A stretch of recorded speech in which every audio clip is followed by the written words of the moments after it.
और इस वक्त हमारे साथ बहुत खास मेहमान जुड़ रही हैं। केंद्रीय मंत्री स्मृति ईरानी हमारे साथ इस वक्त जुड़ रही हैं।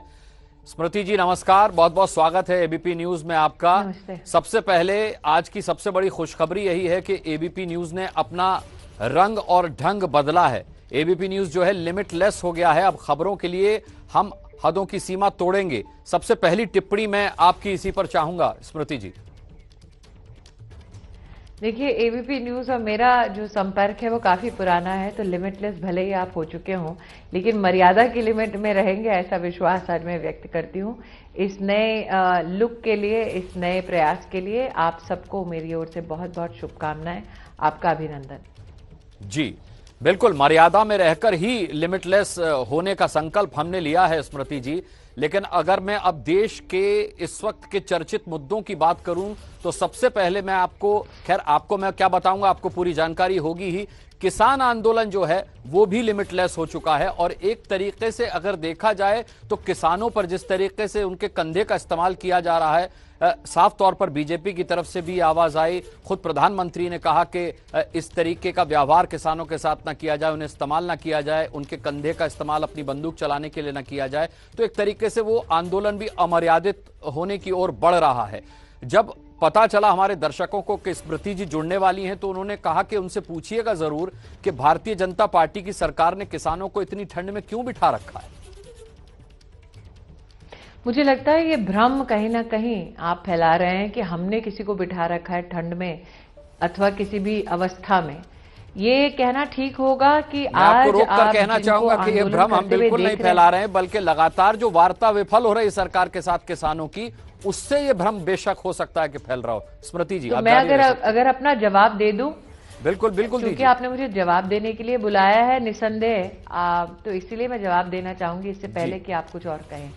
आपका जो मेरे प्रति प्रश्न था वो ये था कि आप जबरन क्यों बिठा कर रखे हैं लोगों को।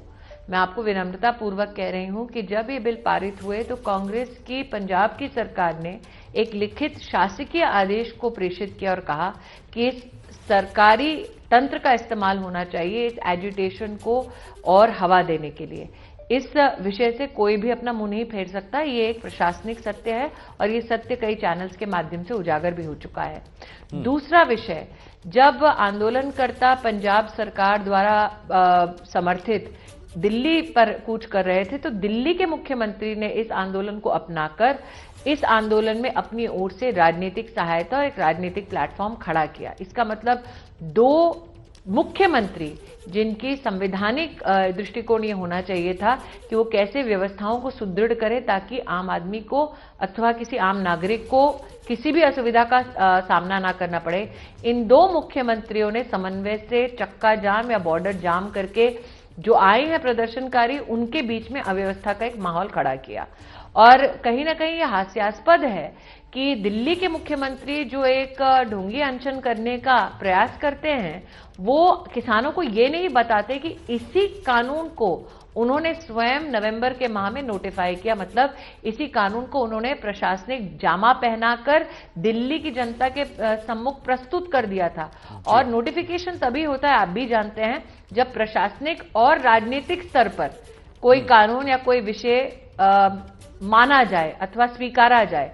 तो आम आदमी पार्टी का ये जो दोगलापन है, आज दिल्ली के मुख्यमंत्री स्वयं दिल्ली के बॉर्डर जाम करके बैठे हैं, तो इसका आरोप आप भाजपा के सर पर कतई नहीं मढ़ सकते। दूसरी बात जो मैं बड़ी विनम्रता से कहना चाहती हूं, कुछ लोगों ने ये भ्रम फैलाया कि बड़ी अचानक से बिल आया और अचानक से पास हो गया। मैं बतलाना चाहती हूं कि साल 2001 से बातों का सिलसिला, एक्सपर्ट कमेटी का गठन होना हो अथवा प्रदेश सरकारों से चर्चा होनी हो अथवा विशेषज्ञों के साथ समन्वय करना हो अथवा किसान संगठनों के साथ चर्चा करनी हो, ये सारा सिलसिला आज से 19 साल पहले शुरू हुआ था। तो ऐसा नहीं है कि अचानक ही कानून आए हैं और अचानक ही पास हो गए। 19 साल की विस्तृत चर्चाओं और अलग अलग सरकारों के अपने वक्तव्यों के बाद ये कानून पारित हुआ देश की संसद में और दोनों सदनों में इसके ऊपर विस्तृत चर्चा भी हुई। और जब चर्चा हो रही थी तब एक और खौफ, एक भ्रम फैलाया गया कि एमएसपी का ऑपरेशन बंद हो जाएगा जैसे ही ये बिल पारित होगा।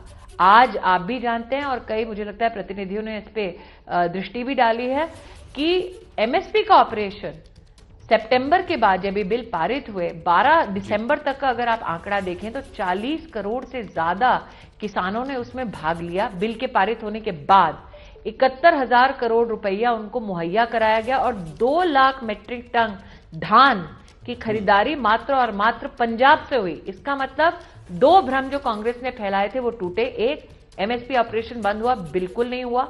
दूसरा भ्रम कि मंडियां बंद हो जाएंगी, बिल्कुल नहीं हुई। इनफैक्ट मंडी बंद करने का जो संकल्प था वो कांग्रेस पार्टी का था, भाजपा का बिल्कुल नहीं था। तो आज इस अवस्था में हम हैं जहां पर देश का वो 40 लाख किसान कह रहा है इस बिल के पारित होने के बाद कि एमएसपी का ऑपरेशन भाजपा ने, एनडीए ने बंद नहीं किया। आज भी चल रहा है जो संकल्प नरेंद्र मोदी का था। तो क्या आपके लिए उन 40 लाख किसानों का कोई मोल नहीं? आज देश भर से किसान संगठन आकर कृषि मंत्री के समर्थन में, बिल के समर्थन में भी पक्षधर होकर बोल रहे हैं जी। क्या उन किसान संगठनों का, उन किसानों का कोई मोल नहीं जो समर्थन कर रहे हैं बिल का? जाहिर सी बात है स्मृति जी, लेकिन जिस तरीके से आप आरोप लगा रही हैं कि कांग्रेस ने भ्रम फैलाया, जिस तरीके से केजरीवाल, जो दिल्ली के मुख्यमंत्री हैं अरविंद केजरीवाल, उनकी टिप्पणी आई कि किसानों को टुकड़े टुकड़े गैंग कहना पाप है, आपको नहीं लगता कि विपक्ष को यह सब कुछ कहने का मौका इसलिए मिला क्योंकि ये साफ तौर पर वो प्रचारित कर सके कि सरकार किसानों को उनके हित की बात कन्वे ही नहीं कर पाई, समझा ही नहीं पाई और किसान सड़क पर हैं? बिल्कुल छह दौर की वार्ता हो चुकी है लेकिन अब भी किसान को सरकार समझा नहीं पा रही। मैं बिल्कुल इस बात से वाकिफ नहीं हो सकती आपकी इस वार्ता से। उसका सबसे बड़ा प्रमाण वही 40 लाख किसान है। देखिए, अगर सरकार ने अपने वक्तव्य को सुदृढ़ और सुचारू रूप से किसान तक नहीं पहुंचाया होता तो ये 40 लाख किसान जो सिर्फ और सिर्फ धान की खरीदारी के लिए एमएसपी ऑपरेशन में भारत सरकार के साथ जुड़कर जिसने 71,000 करोड़ रुपए प्राप्त किए हैं, वो संभव ही नहीं होता। कॉटन तो का, कपास का एमएसपी ऑपरेशन चल रहा है, 9,000 करोड़ रुपया सिर्फ और सिर्फ कपास के किसानों को पास जा रहा है और ये लगभग 20 राज्यों से ज्यादा इन राज्यों में कपास का एमएसपी ऑपरेशन चल रहा है। आप क्या ये संभव मानते हैं कि देश में 40 लाख किसान धान में और कपास के 20 राज्यों के किसान भारत सरकार के साथ एमएसपी ऑपरेशन में सम्मिलित होते हैं कानून के पारित होने के बाद, अगर भारत सरकार की बात को वो स्वीकार नहीं करते?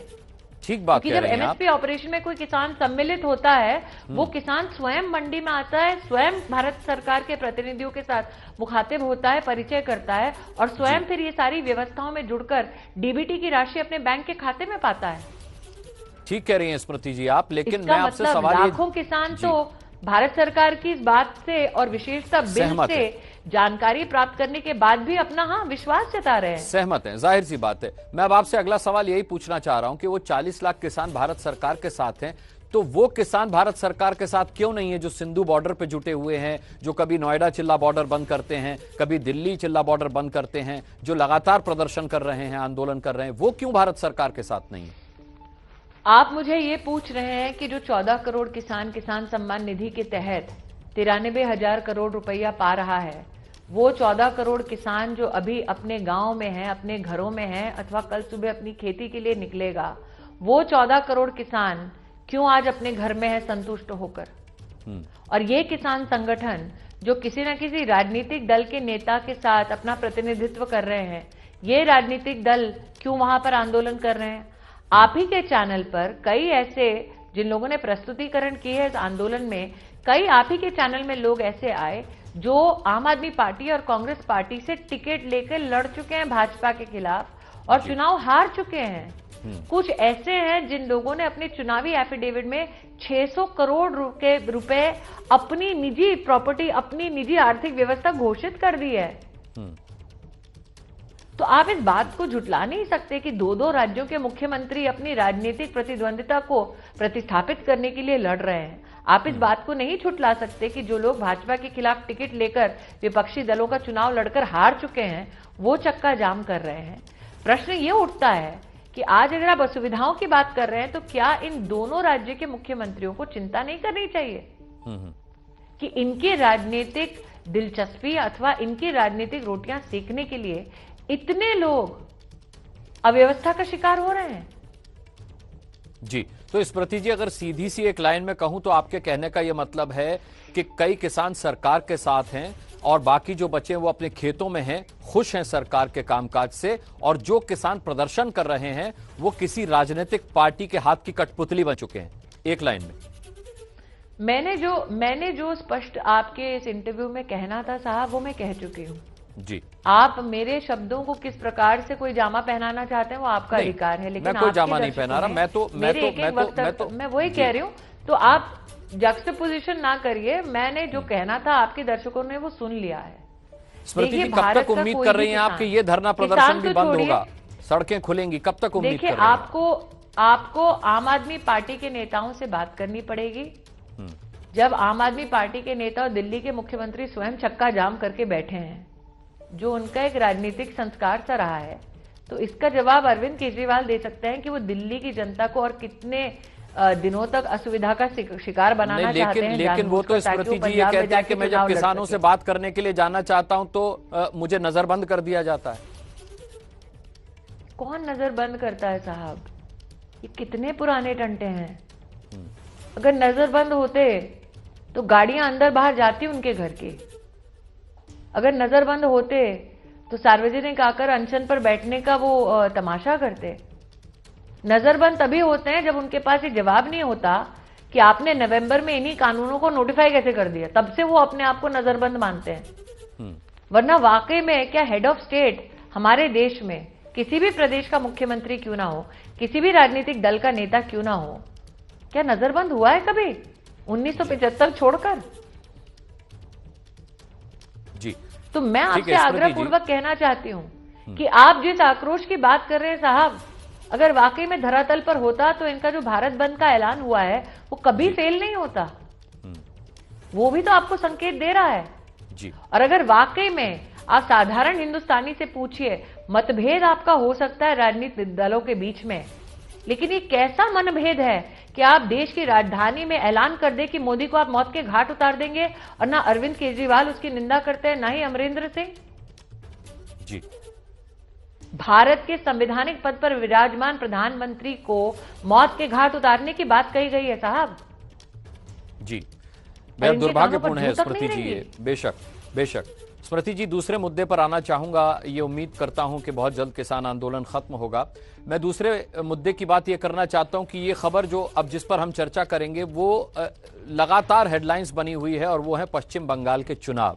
जिस तरीके से भारतीय जनता पार्टी के अध्यक्ष जेपी नड्डा साहब के काफिले पर पिछले दिनों पश्चिम बंगाल दौरे के दौरान हमला हुआ, अब उसके बाद गृह मंत्री अमित शाह के दौरे को लेकर के लगातार ये कहा जा रहा है, क्योंकि वो बहुत सारे मंत्रियों के साथ जा रहे हैं, एक तरीके से अपना विजय रथ वहां पर उसका वो चलेगा। किस तरीके की सुरक्षा की आप उम्मीद करती हैं?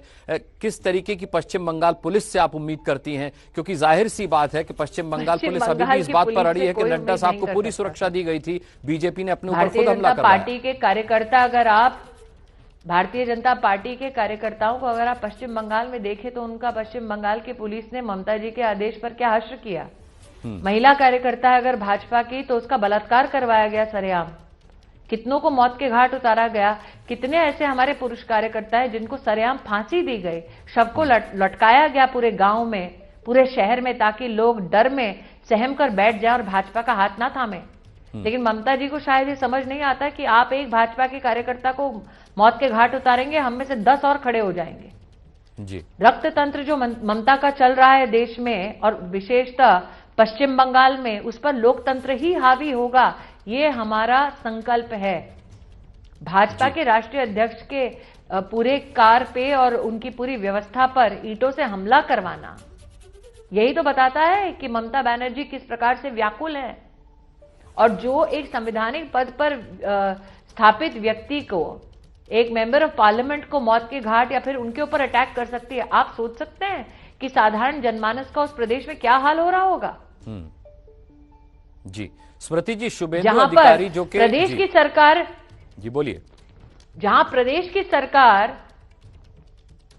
और उस सरकार में उपस्थित राजनीतिक दल के नेता पुलिस स्टेशन घेरकर जला डालते हैं, आप उस प्रदेश में अपेक्षा करते हैं कि कानून व्यवस्था सुदृढ़ होगी? जी शुभेंदु अधिकारी जी की मैं बात करना चाह रहा था, जो कि टीएमसी में थे। आज उन्होंने विधायक पद से इस्तीफा भी दे दिया और एक तरीके से ममता बनर्जी के बाद बहुत ताकतवर माने जाते थे और ये भी कहा जा रहा है कि एक दो दिन में वो भारतीय जनता पार्टी में शामिल हो सकते हैं। तो क्या लगता है आपको, शुभेंदु अधिकारी अगर भारतीय जनता पार्टी में आते हैं तो बंगाल का किला फतेह करना आसान होगा? देखिए, भारतीय जनता पार्टी का जो संकल्प है, बंगाल को जो आप किला कहते हैं, वो बंगाल हमारे लिए सांस्कृतिक एक विरासत है, पूरे देश के लिए हमारा एक सांस्कृतिक गौरव है। और उस बंगाल में आज विकास की दरकार हर गरीब परिवार को है। इतने प्रतिभाशाली लोगों के मध्य में माँ माटी मानुष का संकल्प लेकर ममता जी आई थी। उस माटी को उन्होंने पूरा का पूरा रक्त से सींच दिया है। उस मानुष को आप मौत के घाट उतारते हैं और माँ की ऐसी अवहेलना करते हैं कि दुर्गा पूजा में विसर्जन तक नहीं हो सकता माँ की प्रतिमा का। तो आज बंगाल में जो त्राहिमाम है, आज बंगाल में भाजपा के नेताओं के कार्यक्रमों में जो आप जनता को उमड़ते देखते हैं, उनका ये विश्वास है कि मोदी जी के नेतृत्व में विकास की जो गाथा हर प्रदेश में लिखी गई, वो बंगाल में भी लिखी जाएगी। और इसलिए वो नागरिक, वो जनता पोलिंग बूथ पर जिस दिन सुनिश्चित करेगी, इलेक्शन कमीशन जाकर कमल का बटन ही दबाएगी। जी, लेकिन आपने सही कहा कि रक्त तंत्र का जवाब लोकतंत्र हो सकता है, लेकिन मेरी उस बात का जवाब आपने नहीं दिया कि ममता बनर्जी कहती हैं कि ये रक्त तंत्र तो बीजेपी का ही फैलाया हुआ है, वो अपने लोगों से ही खुद पर हमला करवाते हैं। मुझे लगता है कि ऐसी बेतुकी बातें शायद उस बौखलाहट का प्रतीक है जहां पर टीएमसी अपना ही घर उजड़ते हुए देख रहा है। तो इस प्रकार की टिप्पणी पर टिप्पणी करना भी मुझे नहीं लगता किसी भी दृष्टि से उपयोगी होगा। उनकी व्याकुलता मैं समझ सकती हूँ कि एक तरफ जनता का आक्रोश वो झेल नहीं पा रही है, दूसरी अपने ही नेताओं का कहीं ना कहीं आक्रोश उनके हाथ से बाहर निकलती जाती हुई जब व्यवस्थाएं हो रही हैं, तो उनका बाहर आकर कोई ना कोई अटपटा सा स्टेटमेंट देना ये बहुत ही नेचुरल सी बात है। लेकिन एक बड़ा गंभीर आरोप उन्होंने लगाया है स्मृति जी, आज एक उन्होंने बड़ा गंभीर आरोप लगाया है। उन्होंने कहा कि भारतीय जनता पार्टी ओवैसी को पैसे देकर अल्पसंख्यक वोटों का सौदा करती है और इसीलिए हम लोग ओवैसी के खिलाफ हैदराबाद में चुनाव लड़ते हैं ताकि उनको पूर्ण प्रयास के साथ हरा सकें। जी, तो ममता बनर्जी को वही मुसलमान नेता स्वीकृत है जिसके ऊपर सर्टिफिकेट ममता बनर्जी खुद दे। वो बात ओवैसी जी और उनके बीच की है, उससे भारतीय जनता पार्टी का कोई सरोकार नहीं। जी, खैर ओवैसी साहब ने भी खंडन किया है इस बात का, लेकिन ओवैसी साहब की बात से मैं जरूर कहना चाहूंगा कि आज उन्होंने ओम प्रकाश राजभर की पार्टी के साथ हाथ मिलाया है और उत्तर प्रदेश की राजनीति में न केवल ये अपना भविष्य तलाश कर रहे हैं, बल्कि आम आदमी पार्टी ने भी कह दिया है कि इस बार उत्तर प्रदेश का चुनाव लड़ा जाएगा और वही वादे पूरे किए जाएंगे जो दिल्ली की जनता के साथ किए गए। पानी बिजली को लेकर के उनका बिल माफ करने का या बिल आधा करने का इरादा है। आपको लगता है कि आने वाले समय में उत्तर प्रदेश के चुनाव में भारतीय जनता पार्टी के लिए चुनौतियां काफी होंगी? मुझे लगता है आज अरविंद केजरीवाल की चुनौती सबसे बड़ी अरविंद केजरीवाल स्वयं बन गए हैं। आपको लगता है कि जनता जनार्दन ऐसे व्यक्ति को कभी भी चुनेगी जो अपने ही राज्य में चक्का जाम करके बैठा हो और 1800 फैक्ट्रियां बंद करके बैठा हो? और आम आदमी पार्टी ने तो बड़े दमखम से ऐलान किया था गोवा में भी चुनाव लड़ेंगे। क्या हश्र हुआ अभी के हाल ही स्थानीय निकाय चुनाव में? आपने देखा नहीं जी। तो ये लोकतंत्र है, जिसको जो चुनाव लड़ना है लड़े।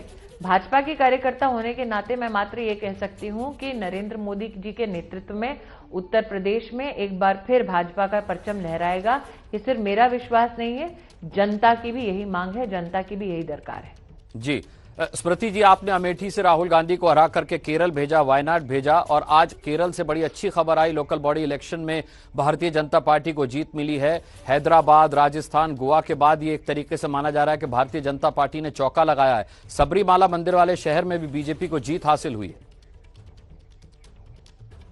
हमारे लिए सौभाग्य की बात है और कई राजनीतिक दलों के नेताओं ने विपक्ष से ये टिप्पणी की थी कि स्थानीय निकाय के चुनाव में क्यों भाजपा और विशेषतः भाजपा की जो मंत्रिमंडल की टीम है वो क्यों जाते हैं अपना योगदान वहां पर देने के लिए। आज मैं बस इतना ही कहूंगी, केरल में जीत हो, चाहे गोवा में हो, राजस्थान में हो अथवा हैदराबाद में हो, भारतीय जनता पार्टी के कार्यकर्ता का सदैव संकल्प ये रहा है कि जिस विकास से हमारा समाज वंचित रहा है वो विकास हम हर घर तक लेकर जाएं। जनता जनार्दन ने नरेंद्र भाई मोदी पर विश्वास करके स्थानीय निकाय के चुनाव में भी हमें जितना आशीर्वाद दिया है, मैं बस आश्वस्त करना चाहूंगी कि स्थानीय कार्यों में भी जिन जिन इलाकों में अपने भाजपा के प्रतिनिधि को चुना है वो अपने संकल्प को पूरा करेंगे। जी स्मृति जी, एक अंतिम सवाल मैं आपसे जरूर पूछना चाहूंगा, क्योंकि कोरोना का संकट काल खत्म नहीं हुआ है, कोरोना का संकट काल बदस्तूर जारी है। बेशक हमने ये जरूर देखा है कि कुछ लोग इसे लेकर के लापरवाह हो गए हैं और एक ही सवाल पूछ रहे हैं कि वैक्सीन कब आएगी। विदेशों में तो वैक्सीन आ भी गई, लोगों को लगनी भी शुरू हो गई, यहां कब तक वैक्सीन आएगी और किस तरीके से हम इस संकट से निजात पा पाएंगे, कब तक उम्मीद रखी जाए? देखिए, मैं इतना ही कहूंगी कि अधिकृत प्रवक्ता ही इन मेडिकल विषयों पर बोले तो ही जनता का इससे उत्थान हो सकता है। अनधिकृत प्रवक्ताओं से आप वैक्सीन जैसे संजीदा मामलों पर कोई भी आकाशवाणी अथवा भविष्यवाणी ना करवाएं। जहां तक आपके दर्शकों का सवाल है, मैं स्वयं कोरोना से लड़कर वापस आई हूं, इसलिए मैं कह सकती हूं कि जो भी व्यवस्थाएं आज हमारे देश में उपलब्ध कराई जाएंगी, लेकिन तब भी 2 गज की दूरी और मास्क है जरूरी, यही हमारे जीवन का मंत्र होना चाहिए।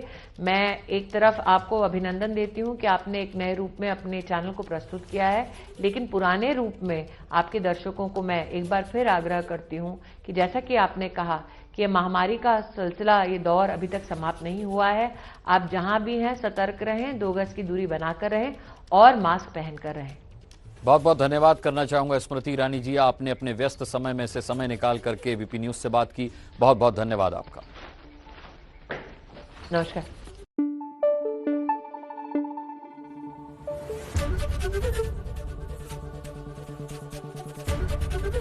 एबीपी न्यूज आपको रखे आगे।